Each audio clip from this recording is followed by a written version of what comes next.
1991 সালে সরাইল উপজেলার সদর ইউনিয়নে গ্যাসের সংযোগ দেয়া হয়। শুরুর দিকে গ্রাহক ছিল 1000, বর্তমানে কাগজে কলমে 5000, কিন্তু অবৈধ সংযোগ যদি আমরা এর সঙ্গে যুক্ত করি তাহলে প্রায় 8 থেকে 9000। কিন্তু প্রত্যেকজন গ্রাহকই আছেন চরম গ্যাসের সংকটে। সরাইল সদরে 1.5 কিলোমিটার এলাকায় 6 ইঞ্চি এবং 1 কিলোমিটার এলাকায় 4 ইঞ্চি ব্যাসের পাইপ দিয়ে গ্যাস সঞ্চালন লাইন টানা হয়েছে। এরপরে পাড়ায় পাড়ায় 2 ইঞ্চি ব্যাসের পাইপ বসানো হয়েছে। কিন্তু সমস্যা হলো সকাল 7টা থেকে দুপুর 2টা পর্যন্ত গ্যাসের কোনো চাপ থাকে না, চুলা মিটমিট করে জ্বলে। এরপর মন চাইলে গ্যাস আসে 1 ঘন্টার জন্য, তারপরে আবার রাত পর্যন্ত গ্যাসের কোনো খবর নাই। দেশে গ্যাসের সংকট আছে, তার উপরে শীতকালে গ্যাসের চাহিদা আরো বাড়ে। অন্যদিকে আছে অবৈধ সংযোগ।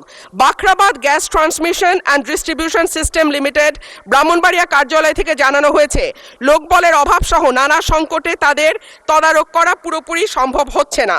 মাননীয় স্পিকার, 2016 সালে বাসাবাড়িতে গ্যাসের সংযোগ দেওয়া বন্ধ হলেও এখনো কিন্তু অসাধু কর্মকর্তাদের সাহায্যে বেশ কিছু মানুষ বাড়িতে অবৈধ গ্যাসের সংযোগ নিয়ে রেখেছে।